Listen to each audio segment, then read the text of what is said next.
10 நாட்களுக்கு முன்பு சென்னை அக்காட் விடுதியில ஒரு கலந்தாய்வு கூட்டம் நடைபெற்றது. இந்த கலந்தாய்வு கூட்டத்தில் மேடையில் இருக்கின்ற துணை தலைவர்களும் கலந்து கொண்டார்கள். இந்த சந்திப்பின் நோக்கம் தமிழக அரசை தமிழ்நாட்டில் சாதிவாரி மக்கள் தொகை கணக்கெடுப்பு நடத்த வேண்டும் என வலியுறுத்தி தொடர்ந்து அழுத்தம் கொடுக்க வேண்டும் என அந்த கூட்டம் மூலமாக தீர்மானம் செய்து அடுத்த கட்டமாக அடையாள ஆர்ப்பாட்டம் செய்ய வேண்டும் என அந்த கூட்டத்தில் தீர்மானம் செய்யப்பட்டது. அந்த அடிப்படையில் 10 நாட்கள் கழித்து, அதாவது இன்று சென்னையிலே ஒரு அடையாள ஆர்ப்பாட்டம் தான் இது. இந்த அடையாள ஆர்ப்பாட்டத்திற்கு நோக்கம் முதலமைச்சர் ஸ்டாலின் அவர்களை எழுப்புவது. அதாவது தூங்குபவர்களை எழுப்பலாம், ஆனால் தூங்குவது போல் நடிப்பவர்களை எழுப்ப முடியாது.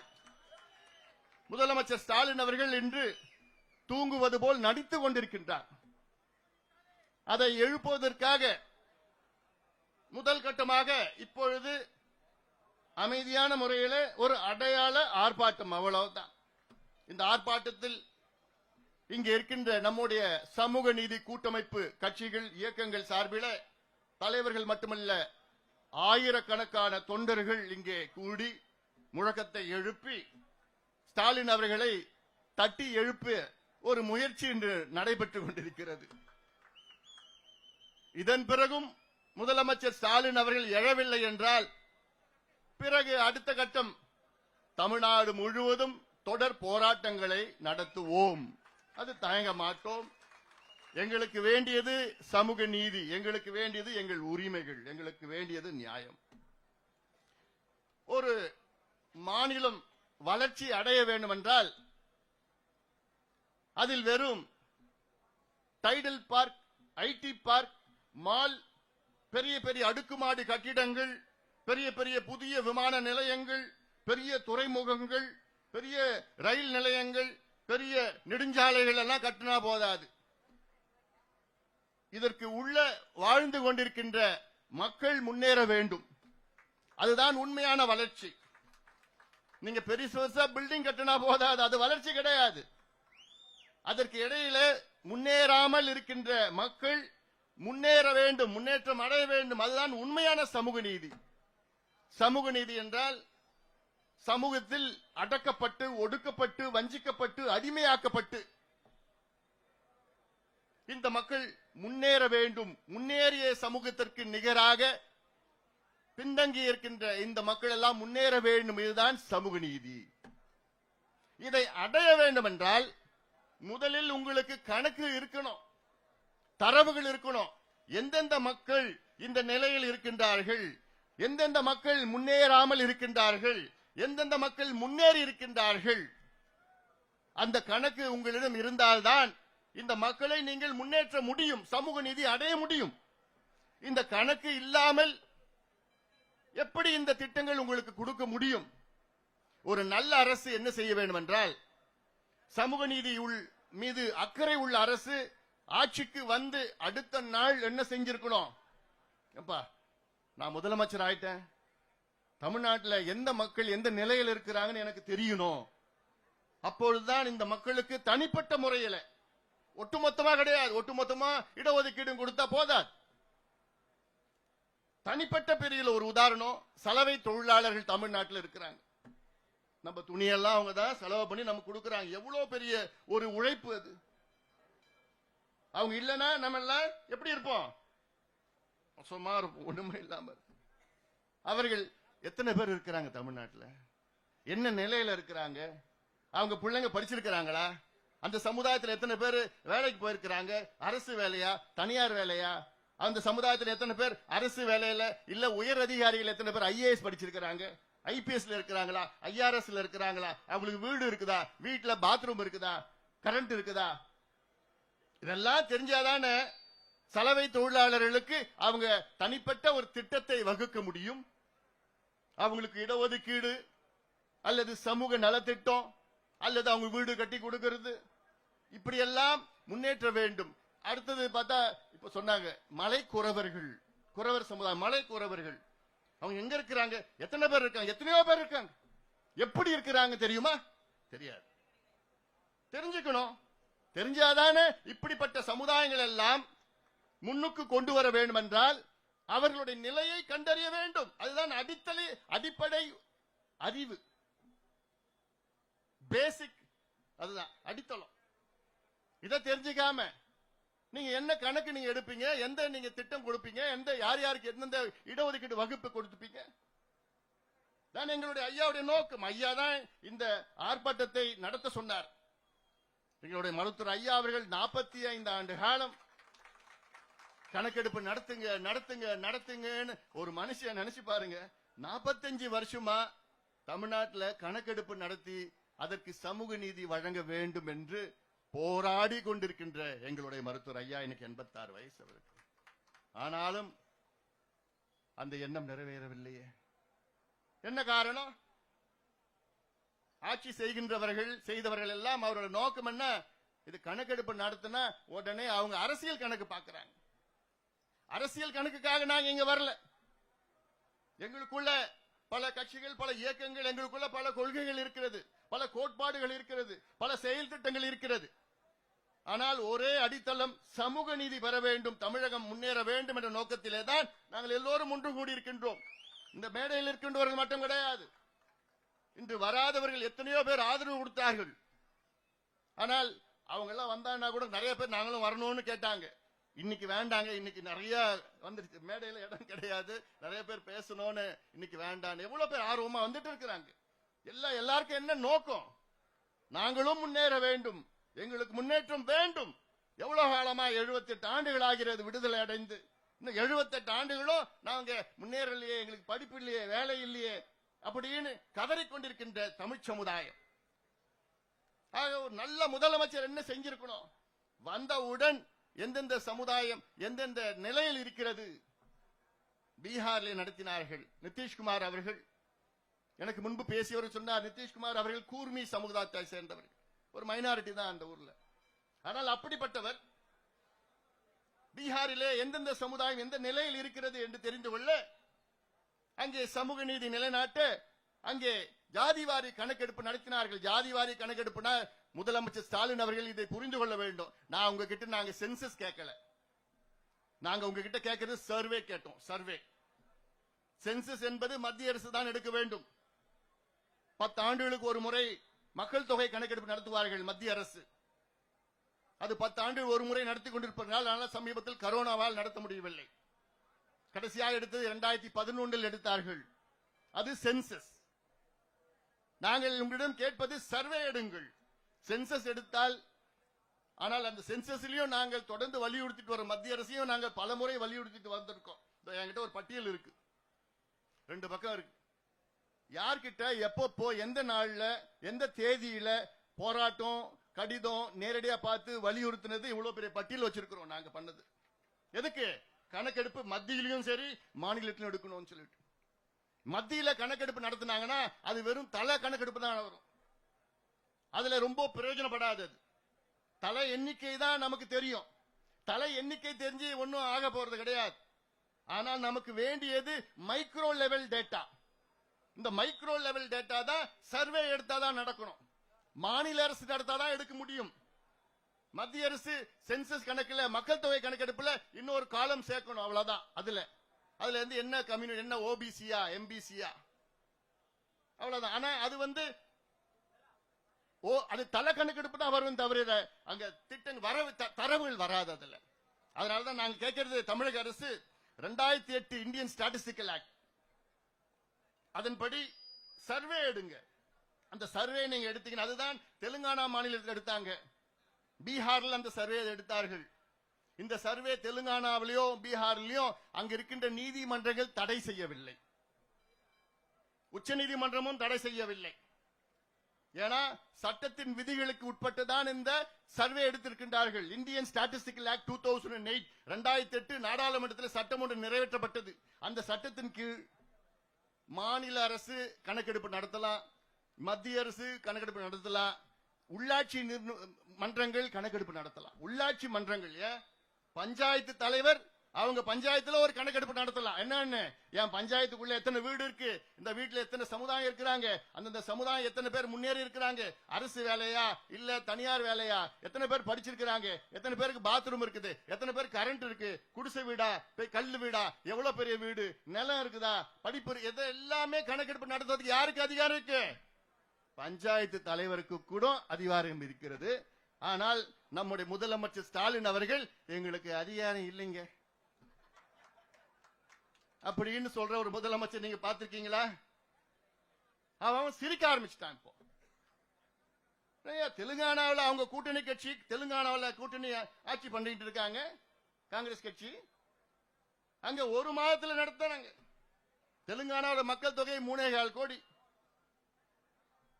அந்த 3.25 கோடியில 160 கோடி ரூபாய் செலவு பண்ணி 1,03,000 பேர் அதில் பணியாற்றினார்கள். ஒரு மாதத்துல 1.5 மாதத்திலே கணக்கெடுப்பு நடத்தி முடிச்சு சட்டமன்றத்துக்குள்ள வச்சிருக்கிறாங்க. விவாதம் 4 நாள் விவாதம். உண்மையிலே நான் தெலுங்கானா முதலமைச்சர் ரேவந்த் ரெட்டிக்கு என்னுடைய பாராட்டுகள். அதுக்கு முன்பு நிதிஷ்குமார் அவர்கள் பீகாரில் நடத்தி முடித்து விட்டார்கள். நடத்தி முடித்து அதில் இடஒதுக்கீட்டையும் அதிகப்படுத்தினார். பிறகு அதைவிட முக்கியம் என்னவென்றால் அங்கே கண்டுபிடித்தார். என்னன்னு கண்டுபிடிச்சாரு? 6,000 ரூபாய் வருமானம் குறைவாக உள்ள குடும்பங்கள் பீகாரில 2,60,000 குடும்பம் இருக்கு. 6,000 ரூபாய் வருமானம், மாதம் வருமானம் ஒட்டுமொத்த குடும்பத்திற்கும். அந்த குடும்பத்தை தனியாக பிரித்து அவர்களுக்கு கிட்டத்தட்ட 10 லட்சம் ரூபாய் நிதி கொடுத்து அவர்களுக்கு தொழிலுக்கும் முன்னேற்றத்திற்கும் நிதி கொடுத்திருக்கின்றார் அந்த முதலமைச்சர். இதுதான் எங்களுக்கு வேணும். அப்ப இந்த தரவுகள் டேட்டா இல்லாம நீ இதெல்லாம் எப்படி பண்ணுவேன்? நான் சொன்ன சலவை தொழிலாளர்கள் இருக்காங்கல்ல, அவங்களுக்கு எந்த கண்டறிஞ்சு என்னென்ன இருக்கணும், என்ன செய்யணும்னு உனக்கு தெரியுமா?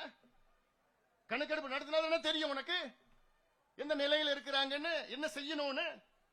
நான் இப்ப பேசுறது இடஒதுக்கீடுக்கு மட்டும் தான் பேசல. நான் ஒட்டுமொத்த சமூக நலத்திட்டங்கள், social welfare schemes, micro level, அந்தந்த லெவல்ல எல்லாமே பண்ண ஒட்டுமொத்தமா தமிழ்நாடு முன்னேறும். இதுதான் எங்களுக்கு வேணும். உங்களுடைய மாலு, உங்களோட ஐடி பார்க், டைடல் பார்க்ல எங்களுக்கு வேண்டாம். சிப்காட், தொழில்பேட்டை, விளைநிலங்களை அழிக்கிறதுல எங்களுக்கு வேண்டாம். எங்களுக்கு வேண்டியது, எங்களுக்கு படிப்பு வேணும், வேலை வாய்ப்பு வேணும், சமூக திட்டங்கள் வேணும். அப்பதான் தமிழ் சமுதாயம் முன்னேறும். இந்த அடிப்படை புரிந்து கொள்ளுங்கள், தெரிந்து கொள்ளுங்கள். இதான் அடிப்படை. அதாவது வேடிக்கை என்னன்னா, வெளிநாட்டில இருந்து எத்தனை வலசை பறவைகள் வருது இந்தியாவுக்கு, அது தமிழ்நாடு எத்தனை வருது? மைக்ரேட்டரி பேர்ட்ஸ், அது கணக்கெடுப்பு இருக்கு. ரஷ்யாவில இருந்து இந்த பறவை வருது, சைனாவில இருந்து இந்த பறவை வருது, ஆஸ்திரேலியாவில இந்த பறவை வருது. அது எங்க தங்குது? சென்னையில தங்குதா, பழவேற்காட்டுல தங்குதா, பள்ளிக்கரணையில தங்குதா, இல்ல கேளம்பாக்கத்துல தங்குதா, தொரப்பாக்கத்துல தங்குதா, இல்ல கழுவேலியில, மரக்கான கழுவேலியில எத்தனை பறவைகள் வருது? இல்ல அங்க வேடந்தாங்கல்ல தங்குதா, இல்ல கோடியக்கரையில தங்குதா, இல்ல கரிவெட்டியில தங்குதா?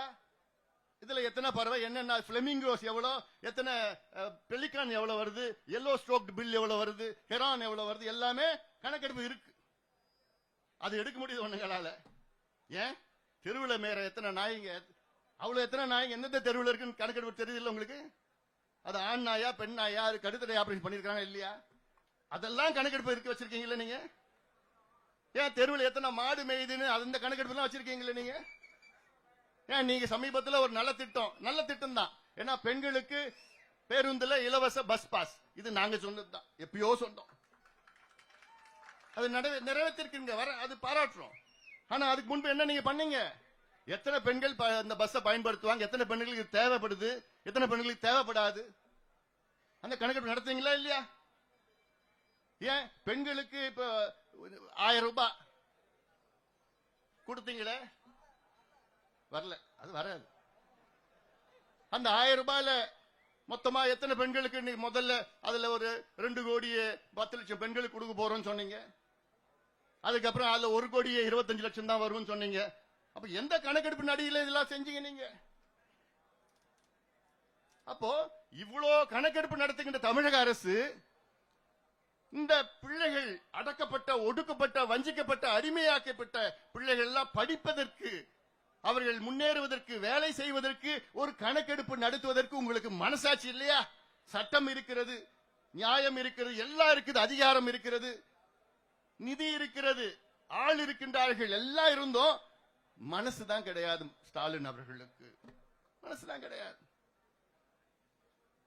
ஆனா நீங்க சமூக நீதி, எங்கள் உயிர் மூச்சு, நாங்க தந்தை பெரியாருடைய வாரிசு, அவங்க தாத்தா, அப்படிலாம் பேசுறது மக்கள் எல்லாம் இதெல்லாம் ரொம்ப கேவலமா கொச்சையா பார்த்துட்டு இருக்கிறாங்க. அவருக்கு தெரியுதா அந்த செய்தி? அவருக்கு போதாலேன்னு தெரியல. எனக்கு செய்தி வந்துட்டு இருக்குது. ஏன்னா அவங்க கட்சியில இருக்கிற, அவங்க கூட்டணியில் இருக்கிற கட்சிகளே இன்னைக்கு ஆமா எடுக்கணும் எடுக்கணும் எடுக்கணும்னு சொல்லிட்டு இருக்கிறாங்க. இது கூட்டணி பிரச்சனையோ கட்சி பிரச்சனையோ இதான் கிடையாது. இது சமூக நீதி பிரச்சனை. இது சமூக நீதி பிரச்சனை. இது ஏதோ ஒரு ஜாதி, அந்த ஜாதி இந்த ஜாதி இவங்க கேட்டா இவங்களுக்கு இடஒதுக்கீடு அதிகமாகவும் குறையும், அந்த நிலைக்கு நாங்க வரல. அதை விட மிக மிக மிக முக்கியமான ஒரு செய்தி என்ன? தமிழ்நாட்டில் 69 விழுக்காடு இடஒதுக்கீடு நாம் பெற்றுக் கொண்டிருக்கின்றோம். இந்தியாவில் எந்த மாநிலத்திலும் 69 விழுக்காடு எந்த மாநிலத்திலும் கிடையாது. தமிழ்நாட்டில் மட்டும்தான் இருக்கு. ஏன்னா உச்சநீதிமன்றம் 1962 Balaji versus state of Karnataka, state of Mysore, state of மைசூர்ல ஒரு தீர்ப்பு வழங்கியது 62 என்னன்னு, இந்தியாவிலே இடஒதுக்கீடு 50 விழுக்காடுக்கு மேல் போகக்கூடாது என்று ஒரு தீர்ப்பு வழங்கியது உச்சநீதிமன்றம், கான்ஸ்டிடியூஷனல் பெஞ்ச், அரசியல் சாசன அமர்வு. அதன் பிறகு இந்த இடஒதுக்கீட்டை அதிகப்படுத்த முடியவில்லை எந்த மாநிலமும். ஆனால் நம்ம தமிழ்நாட்டில் முதல்ல இடஒதுக்கீடு 41 விழுக்காடா இருந்தது, பிறகு 49 இருந்தது, பிறகு 68 இருந்தது, பிறகு 69 இருந்தது.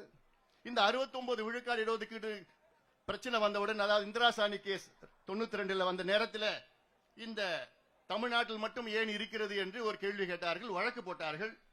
உடனடியாக அன்றைய முதலமைச்சர் ஜெயலலிதா அம்மையார் அவர்கள் தமிழ்நாட்டிலே ஒரு சட்டத்தை தனியாக கொண்டு வந்து சட்டமன்றத்தில் நிறைவேற்றி, இந்த தமிழ்நாடு இடஒதுக்கீடு பாதுகாக்கின்ற சட்டத்தை நிறைவேற்றி, இந்த சட்டம் மத்திய அரசை வலியுறுத்தி நாடாளுமன்றத்திலே அரசியல் சாசன சட்ட திருத்தம், கான்ஸ்டிடியூஷனல் அமெண்ட்மெண்ட், இதெல்லாம் சாதாரண விஷயம் கிடையாது. அதெல்லாம் யாராலும் பண்ண முடியாது. இந்த காலத்தில் அதை நினைச்சோடும் பார்க்க முடியாது. அதை செய்தவர் முன்னாள் முதலமைச்சர் ஜெயலலிதா அம்மையார் அவர்கள். நினைச்சும் பார்க்க முடியாது. ஏன்னா அப்போ இவங்க ஆட்சியில் இல்ல, அங்க காங்கிரஸ் ஆட்சி, நரசிம்மராவ் அவர்கள். அவரை வலியுறுத்தி நாடாளுமன்றத்திலே ஒரு அரசியல் சாசன சட்ட திருத்தம்னா 2/3 மெஜாரிட்டி வேணும். 2/3, 3/2 பங்கு மக்கள் அங்க நாடாளுமன்ற உறுப்பினர்கள் அதுக்கு வாக்களிக்கணும். அப்படி செய்து 9வது அட்டவணையிலே தமிழ்நாட்டு சட்டத்தை பாதுகாப்பு வழங்கியது அன்றைய ஆட்சி, ஜெயலலிதா அம்மையார். அந்த அம்மா செய்யலனா இன்னைக்கு தமிழ்நாட்டிலே 50 விழுக்காடு தான் இடஒதுக்கீடு நமக்கு கிடைச்சிருக்கும். இவ்வளவு சிரமப்பட்டு நமக்கு இவ்வளவு போராடி காலங்காலமா எத்தனையோ ஆட்சிகள்லாம் கொண்டு வந்த இந்த 69 விழுக்காடு இடஒதுக்கீட்டை இதை ரத்து செய்ய வேண்டும் என பல பேர் நீதிமன்றத்திலே, உச்ச நீதிமன்றத்திலே வழக்கு போட்டிருக்கின்றார்கள். 2007 ஒரு வழக்கு போட்டார்கள். முதல் வழக்கு 1991 போட்டார்கள். பிறகு 2007 வழக்கு போட்டார்கள். அதன் தீர்ப்பு 2010 உச்ச நீதிமன்றத்தில் வந்த நேரத்திலே ஜஸ்டிஸ் கபாடியா தலைமை நீதிபதி அவர் தலைமையில வந்து அவர் தீர்ப்பு கொடுத்தார். என்னன்னு, 2010 இன்னும் ஓராண்டிற்குள் தமிழகத்தில் சாதிவாரி கணக்கெடுப்பு நடத்தி இந்த 69 விழுக்காடு இடஒதுக்கீட்டை நீங்கள் நியாயப்படுத்த வேண்டும் என்று அரசுக்கு சொன்னார். அப்போது கலைஞர் அரசு. இன்னும் ஒரு வருஷத்துல தமிழ்நாட்டில் நீங்க ஜாதிவாரி கணக்கெடுப்பு நடத்தலன்னா நான் ரத்து பண்ணிடுவேன்னு சொல்லிட்டார். ஆனாலும் அன்று உடனடியாக எங்கள் மருத்துவர் ஐயா அவர்கள் கிட்டத்தட்ட 50 சமுதாய தலைவர்களை வைத்து 1 மணி நேரம் கலைஞரை சந்தித்து அவருடைய கிளாஸ் எடுத்தார். 1 மணி நேரம் கிளாஸ் எடுத்தார். கடந்த கால வரலாறு என்ன, இப்ப என்ன செய்யணும், நீதிமன்றத்தில் என்ன சொல்லியிருக்கிறாங்க, இது ரத்தாயிடும், உடனடியாக செய்யுங்கள் என்று. நிச்சயமா நான் செய்யறேன்னு சொன்ன கலைஞர் செய்யல. பிறகு ஆட்சி மாற்றம் வந்தது. ஆட்சி மாற்றம் வந்து ஜெயலலிதா அவருடைய ஆட்சி. அந்த அம்மாவும் போய் ஐயா போய் பார்த்து இந்த மாதிரி வந்துருங்க, உச்சநீதிமன்றம் ரத்து பண்ணிடுவாங்க, உடனடியாக நீங்க கணக்கெடுப்பு நடத்தலைன்னா ரத்து பண்ணுவாங்க சொல்லி அந்த அம்மாவும் நான் பார்க்கறேன்னு சொல்லிட்டாங்க. பிறகு தேதி வந்துடுச்சு. உச்சநீதிமன்றத்தில் தேதி 1 வருஷம் முடிஞ்சிடுச்சு. முடியறதுக்கு ஒரு நாளுக்கு முன்பு அமைச்சரவை கூட்டத்தை கூட்டி அன்றைய பிற்படுத்தப்பட்ட ஆணையத்தின் தலைவர் நீதியரசர் ஜனார்தனம் அவர்கள் வர வைத்து அவர் வந்து பழைய கணக்கெடுப்பு 31 நடந்தது. இந்தியாவில் கடைசியா கணக்கெடுப்பு எப்ப நடந்ததுன்னா 1931. அந்த 31 கணக்கெடுப்பு வச்சுதான் இன்னைக்கு நம்ம ஓட்டிட்டு இருக்கிறோம். அப்ப நினைச்சு பாருங்க, 95 வருஷத்துக்கு முன்பு ஒரு கணக்கெடுப்பு நடத்தி அப்போ என்னன்னா மெட்ராஸ் மாகாணம், மெட்ராஸ் பிரசிடென்சி அப்போ 31ல அந்த கணக்கெடுப்பு பழைய கணக்கு வச்சு தான் நீங்க ஓட்டிட்டு இருக்கிறோம். ஏன்னா இவங்களுக்கு புதுசா எடுக்கிறதுக்கு எனக்கு மனசு இல்லை. அப்படி அந்த பழைய கணக்கெடுப்பு எடுத்து அப்புறம் 85ல அம்பாசங்கர் அவர்கள் எடுத்த கணக்கெடுப்பு இதெல்லாம் வச்சு எக்ஸ்ட்ராபுலேட் பண்ணி ஜனார்தன் அவர்கள் நீதிமன்றத்தில் சட்டமன்றத்தில் அமைச்சரவையில் வைத்து அடுத்த நாள் உச்ச நீதிமன்றத்தில் கொடுத்துட்டாங்க. அதை நீதிபதி ஏத்துக்கிட்டு நாங்க ஏத்துக்கிறோம், ஆனாலும் நீங்க கணக்கெடுப்பு நடத்தணும்னு அன்னைக்கு 2011 தீர்ப்புலும் சொன்னாங்க உச்ச நீதிமன்றம். ஆனாலும் இன்னைக்கு வரைக்கும் எடுக்கல. அதன் பிறகு எத்தனையோ முறை வலியுறுத்தினார் ஐயா அவர்கள். ஜெயலலிதா அம்மையாரும் சரி, எடப்பாடி பழனிசாமி அவர்கள் எத்தனையோ முறை சந்திச்சோம். அவங்க கூட நாங்க கூட்டணி போனோம் 2019. அப்ப கூட்டணியில் 10 நிபந்தனைகளில் முதல் நிபந்தனை என்ன? தமிழ்நாட்டில் ஜாதிவாரி கணக்கெடுப்பு நடத்தணும். இதை நான் படிச்சேன்னா எனக்கு 15 நிமிஷம் ஆகும். 1980 இன்னைக்கு வரைக்கும் மத்திய அரசையும் மாநில அரசுகளையும் எத்தனை முறை வலியுறுத்தி போராட்டம் செய்து சந்தித்து அழுத்தம் கொடுத்து கடிதம் கொடுத்து எத்தனையோ முறை, ஏன் இந்த கணக்கெடுப்பு நடத்துவதற்காக. இதுதான் அடிப்படை. கணக்கு இல்லாம நீங்க என்னையா செய்ய முடியும்? உங்களால இருட்டில் நடக்கிற மாதிரி தான் இந்த கணக்கெடுப்பு இல்லாம இருட்டில் போய் என்ன செய்ய முடியும்? கணக்கெடுப்பு நடத்தினாதானே இல்ல உள்ள தெரியும், சப்ஜெக்ட்லாம் தெரியும், என்னென்ன மக்கள் என்ன நிலையில் இருக்கிறாங்க.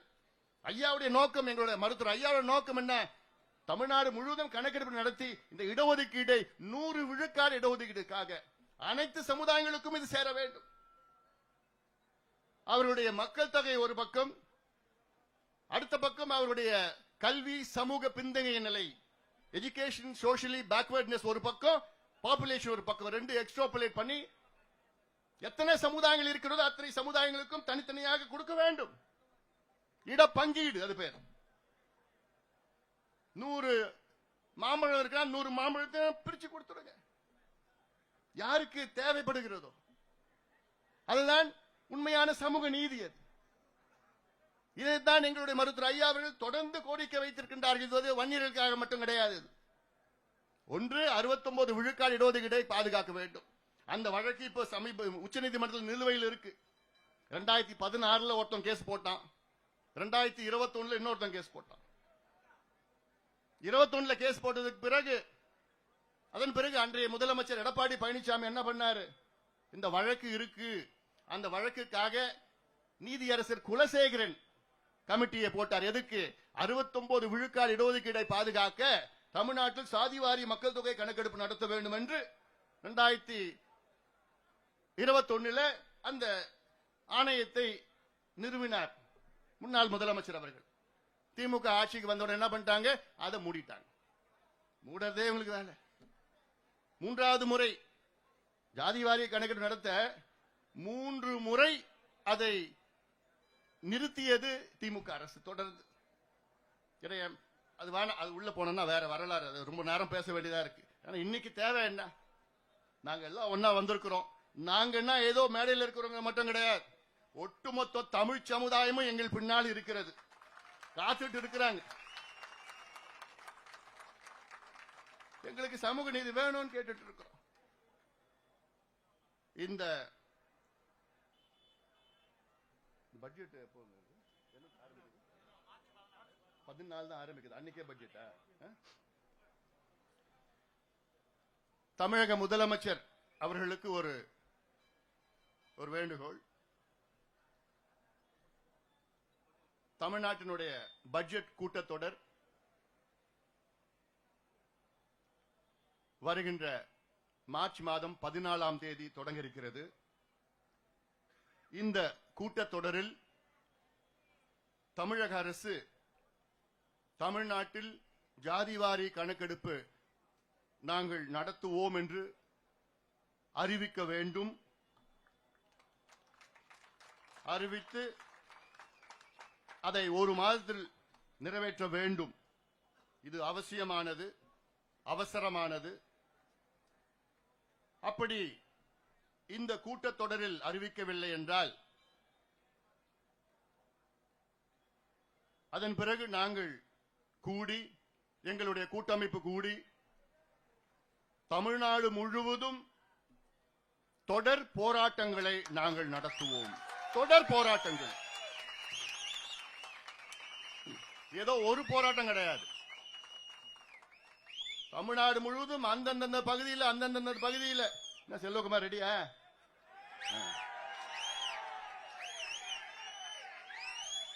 எல்லாமே இங்க மேடையில் நம்ம மூர்த்தி அவர்கள் எல்லாமே யார் சொன்னா போதும். இது ஏதோ ஒரு சும்மா சின்ன அறிவிப்புலாம் கிடையாது. இது சமூக நீதி போராட்டம். இதுக்காக நாங்கள் எந்த எல்லைக்குனா நாங்க போவோம்.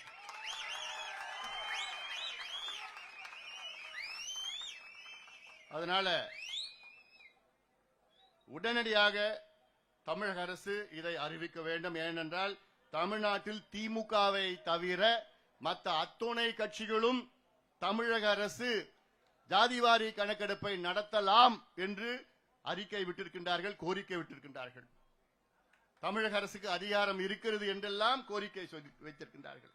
எல்லா கட்சியும், இவங்க கூட்டணி கட்சியும் சரி. அதனால இதை இன்னும் நாங்கள் பொறுமையாக இருக்க மாட்டோம்.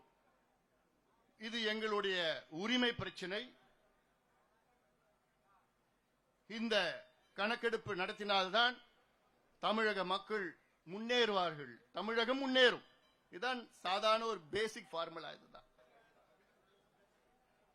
இது அதாவது பீகார் 13 கோடி மக்கள் அங்க பீகார் மாநிலத்தில் 2,03,000 பேர் வச்சுக்கிட்டு நடத்தினாங்க. 10,000 பேர் பார்வையாளர்கள். அவங்க பட்ஜெட் மொத்தம் 500 கோடி. தெலுங்கானாவில் நடத்தினது 3,4 கோடி மக்கள். அங்க 150 160 கோடி செலவு பண்ணாங்க. அது 1 மாசம் 1.5 மாசத்துல நடத்திட்டாங்க.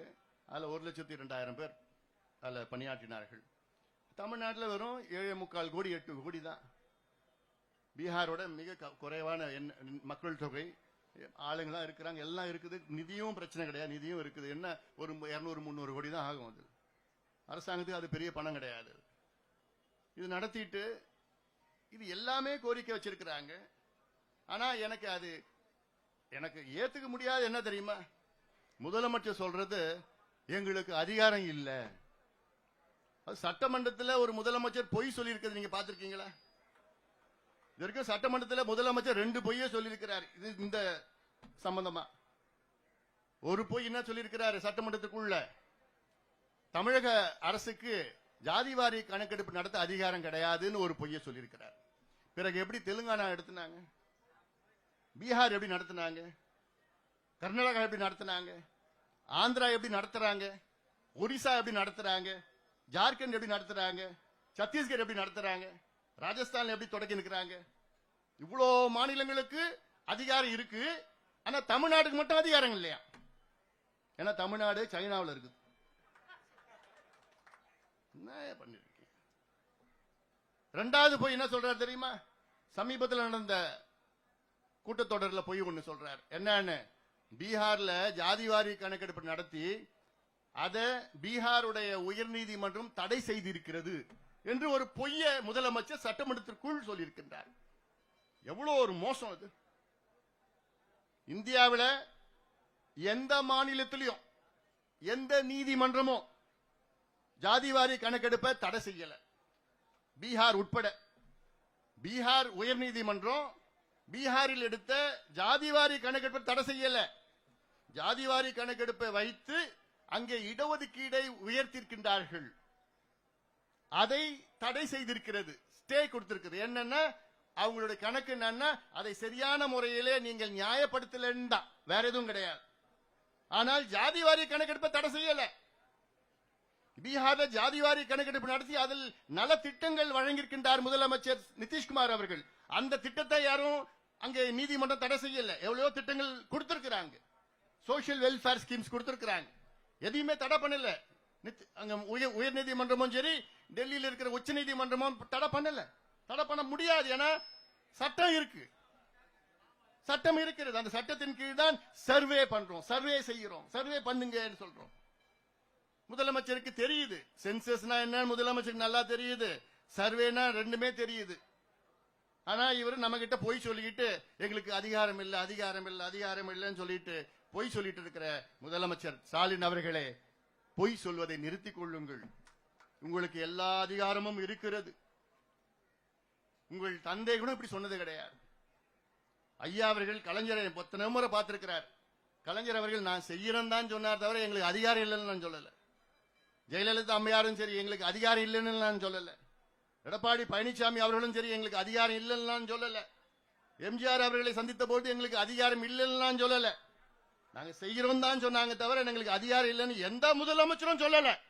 ஆனால் இப்ப இருக்கின்ற ஸ்டாலின் அவர்கள் வேண்டுமென்று எங்களுக்கு அதிகாரம் இல்லை என்று ஒரு பொய் மீண்டும் மீண்டும் தொடர்ந்து சொல்லிக் கொண்டிருக்கின்ற ஒரு முதலமைச்சரை எங்கேயாவது நீங்க பார்த்திருக்கிறீங்களா? இப்படி ஒரு முதலமைச்சரை. ஏன்னா அவருக்கு செய்யக்கூடாதுன்னு அவருக்கு எண்ணம். ஏன்னா அவர் சுத்தி 4-5 பேர் இருக்கிறாங்க. சுத்தி 4-5 பேர் அவங்க என்ன பொறுத்த வரைக்கும் அவங்க 4-5 பேர் வியாபாரிகள். அவங்க அந்த அமைச்சர் பொறுப்பை வைத்து அதை வியாபாரம் செய்கின்ற வணிகர்கள், வியாபாரிகள். அவங்களுக்கு சமூக நீதிக்கு சம்பந்தம் கிடையாது. அவங்க தான் முதலமைச்சரை பார்த்து, ஐயோ நீங்க கணக்கெடுப்பு நடத்தினீங்கன்னா அப்புறம் இந்த ஜாதி இத்தனை சீட்டு கேட்பான், இந்த ஜாதி இத்தனை எம்பி கேட்பான், இந்த ஜாதி இத்தனை மாவட்ட செயலர் கேட்பாங்கன்னு ஒரு தவறான ஒரு கருத்தை அவங்க அவர்கிட்ட சொல்லி விட்டுறாங்க. அப்படிதான் நான் நினைச்சிட்டு இருக்கேன். அதனாலதான் நான் எடுக்க மாட்டேன் பிடிவாதத்தில் இருக்கின்றார். ஆக முதலமைச்சர் அவர்களே உடனடியாக எடுங்கள். இன்னொன்னு, இன்னைக்கு துல்லியமா எந்தெந்த ஊர்ல, எந்தெந்த கிராமத்துல, எந்தெந்த தெருவுல, எந்தெந்த சமுதாயம் இருக்கு, அந்தந்த வீட்டுல எத்தனை பேர் இருக்கிறாங்கன்னு துல்லியமா பட்டியல் வச்சிருக்காங்க. யார் தெரியும்ல? திமுக தான். தேர்தல் நேரத்தில் வச்சிருக்காங்கல்ல, தெரியல உங்களுக்கு? எலெக்ஷன் வந்தா போதும் பட்டியல் எடுத்துருவாங்க. அந்த பட்டியல்ல இந்த தொகுதியில, இந்த ஒன்றியத்துல, இந்த கிராமத்துல, இந்த தெருவுல, இந்த வீட்டுல, இந்த ஜாதி, இந்த ஜாதிக்கு எத்தனை ஓட்டு, இந்த கட்சிக்கா, அந்த கட்சிக்கா, அந்த பக்கத்து வீடு எத்தனை ஓட்டு, எல்லாமே நீங்க வச்சிருக்கிறீங்களே. அதெல்லாம் எடுக்க முடியுது உங்களுக்கு ஓட்டுக்கு காசு கொடுக்கறதுக்கு. ஆனா சமூக நீதி படிப்புக்கும் வேலைக்கும் நாங்க கேட்டுட்டு இருக்கிறோம், இவ்வளவு காலமா கேட்டுட்டு இருக்கிறோம். அதுக்கு உங்களால கொடுக்க முடியலையே. எங்களுடைய நோக்கம் என்ன? நாங்க பின்தங்கி இருக்கின்றோம், பாதாளத்தில் இருக்கின்றோம், சமூகத்தில் அடக்கப்பட்டு, ஒடுக்கப்பட்டு, வஞ்சிக்கப்பட்டு, தாழ்த்தப்பட்டு இருக்கின்றோம். நாங்களும் முன்னேற வேண்டும், நாங்களும் முன்னேற வேண்டும். இதான் எங்களோட நோக்கம். எங்களை நீங்க எல்லாம் ஓட்டுக்கு வச்சிருக்கீங்களே, வாக்கு வங்கிகளா வச்சிருக்கிறீங்களே. நம்முடைய ஜெகன்மூர்த்தி சொன்னார் பார், நாங்க என்னையா கேட்டோம்? பிள்ளைங்களுக்கு நல்ல முன்னேற்றம் வேண்டும், பிள்ளைங்களுக்கு படிப்பு வேணும், வேலை வாய்ப்பு வேண்டும், சுயமரியாதையுடன் வாழ வேண்டும். தான் எங்கள் ஐயாவுடைய அடிப்படை கொள்கை. எங்களுடைய கொள்கை வழிகாட்டிகள் அண்ணல் அம்பேத்கர், தந்தை பெரியார், கால் மார்க்ஸ் அவர்கள், புரட்சியாளர் கால் மார்க்ஸ் அவர்கள். அதன்படிதான் நாங்கள் எங்களை வழிநடத்தி கொண்டிருக்கின்றார் மருத்துவர் ஐயா அவர்கள். எங்கேயாவது இங்க பிரச்சனை சின்ன பிரச்சனை வந்துன்னா உடனே எனக்கு போன் பண்ணுவார். அண்ணா என்ன இது மாதிரி இருக்கு, இல்ல அங்கிட்ட நான் அவருக்கு போன் பண்ணுவேன், எங்க பாருங்க அங்க கொஞ்சம் ஏதோ பிரச்சனைங்க, கொஞ்சம் அது பெருசாக்கமா பாத்துங்க. அது உணர்வுபூர்வமா, 2 பேரும் உணர்வுபூர்வமா இந்த கருத்து எங்கள் மனதிற்குள் இருக்கிறது. காரணம் என்ன? அந்த 2 பேரும் அடிச்சுக்கிட்டு அங்க பிரச்சனை வந்து இது கலவரம் காலத்துல மாதிரி பிரச்சனை எல்லாம் வேண்டாம், வேண்டாயா, போதியா. இதை தூண்டு விடுவது யாரு? திமுக. அது நெருப்பை போட்டு கொளுத்தி விட்டுட்டு அதுல எண்ணெயை ஊத்துவான், தினம் ஊத்திட்டு இருப்பான். எல்லாம் ஒன்னா சேர்ந்துட்டுன்னா அவங்களுக்கு வேலை கிடையாது, வேற எங்கேயாவது பார்த்துட்டு வேலையை பார்த்துட்டு போகணும். அதனால்தான் இவ்வளவு சூழ்ச்சிகள், இவ்வளவு பிரச்சனைகள். சின்ன பிரச்சனை உடனே பெருசாக்கி அதெல்லாம் வேண்டாம். அதனால் அந்த நோக்கம் தான் எங்களோட நோக்கம். அதான் மீண்டும் மீண்டும் சொல்வது என்ன? சமூக நீதி, சமூக நீதி. நாங்களும் வாழ வேண்டும், நாங்களும் முன்னேற வேண்டும், நாங்களும் ஆள வேண்டும். நாங்களும் என்றால் என்ன? அத்தனை பேரும் தமிழ் சமுதாயம் ஆள வேண்டும். பாதாளத்தில் இருக்கின்றோம், பெரிய எண்ணிக்கையில் இருக்கின்றோம். ஆனால் எந்த முன்னேற்றமும் எங்களுக்கு இல்லை, எந்த முன்னேற்றமும் எங்களுக்கு இல்லை. அதுக்காகத்தான் இங்கே நாங்கள் வந்திருக்கின்றோம், கூடியிருக்கின்றோம். இதையாவது செய்ய வேண்டும். 69 விழுக்காட்டு இடஒதுக்கீட்டை பாதுகாக்க வேண்டும். தமிழ்நாட்டில் 100 விழுக்காடு இடஒதுக்கீடு. அந்த சமுதாயத்துடைய எண்ணிக்கை ஒரு பக்கம், அந்த சமுதாயத்துடைய கல்வி சமூக பின்தங்கிய நிலை ஒரு பக்கம். இதை வைத்து அனைவருக்கும் சமூக நீதி வழங்க வேண்டும், அனைவருக்கும் இடஒதுக்கீடு வழங்க வேண்டும் என்ற நோக்கத்திலேதான் இந்த சமூக நீதி கூட்டமைப்பை மருத்துவர் ஐயா அவர்கள் உருவாக்கி இருக்கின்றார்கள். ஐயாவுடைய கனவு தமிழ் சமுதாயம் தமிழ்நாட்டில் முன்னேற வேண்டும், தமிழ் சமுதாயம் தமிழ்நாட்டில் ஆள வேண்டும். அப்படி ஆண்டால்தான் உண்மையான சமூக நீதி. ஏன்னா எங்களுக்குள்ள மனசுக்குள்ள ரத்தத்துக்குள்ள ஊறி இருக்கு சமூக நீதி. சும்மா வெறும் நாக்களை மட்டும் தான் நாங்க பேசல, மத்தவங்க திமுக போன்று வெறும் நாக்களை பேச்சவில்லை. எங்களுக்கு ரத்தத்துல ஊறி இருக்கு சமூக நீதி. எல்லாருக்கும் சமம், எல்லாருக்கும் சமமான நீதி, எல்லாருக்கும் முன்னேற்றம் வேண்டும் என்ற நோக்கத்திலேதான் இந்த கூட்டமைப்பை உருவாக்கி இது ஒரு அடையாள ஆர்ப்பாட்டத்தை இங்கு நடத்தி கொண்டிருக்கின்றோம். இந்த அடையாள ஆர்ப்பாட்டத்திற்கு இங்கே வருகை தந்திருக்கின்ற என்னுடைய அத்துணை தமிழ் சமுதாய தலைவர்கள், என்னுடைய அத்துணை பேரும் என்னோட நண்பர்கள் தான். இங்கே வருகை தந்திருக்கிற அத்தனை பேருக்கும் என்னுடைய நன்றி கலந்த வாழ்த்துக்கள், பாராட்டுகளை நான் தெரிவித்துக் கொள்கின்றேன். ஏன்னா இது அரசியலுக்காக நாங்க செய்யல, ஏன்னா சில பேர் இது ஓஹோ இது வருமா கூட்டணி அப்படி இப்படியான எங்களுக்கு ஒருமித்த கருத்து இந்த சமூக நீதி. பிற்காலத்தில் எப்படி வருவோம்னு அது தெரியாது. இன்னைக்கு நாங்க இந்த பிளாட்ஃபார்ம்ல அடித்தளத்தில் சமூக நீதி வேண்டும், எங்களுக்கு இடஒதுக்கீடு வேண்டும், எங்களுக்கு கணக்கெடுப்பு நடத்த வேண்டும், உடனடியாக நடத்துங்கள், உடனடியாக அறிவியுங்கள், இந்த பட்ஜெட் கூட்டத்தொடரிலே தமிழக அரசு அறிவிக்க வேண்டும் என வலியுறுத்தி இந்த ஆர்ப்பாட்டத்தை நாங்கள் நடத்தி கொண்டிருக்கின்றோம். இங்கே வருகை தந்திருக்கிற அத்துணை என்னுடைய உயிரினுமையான தமிழ் சொந்தக்காரர்களுக்கு என்னுடைய நன்றியை தெரிவிக்கின்றேன். தமிழக அரசு இந்த பட்ஜெட் கூட்டத்தொடரில் அறிவிக்கவில்லை என்றால் அடுத்தடுத்து உடனடியாக பல கட்ட போராட்டங்களை தொடர்ந்து நாங்கள் நடத்தி கொண்டே இருப்போம். எங்களுடைய இலக்கு அடைகின்ற வரையில் தொடர்ந்து நாங்கள் நடத்தி கொண்டே இருப்போம் என்று இந்த செய்தியோடு நன்றியோடு அமர்கின்றேன். வணக்கம்.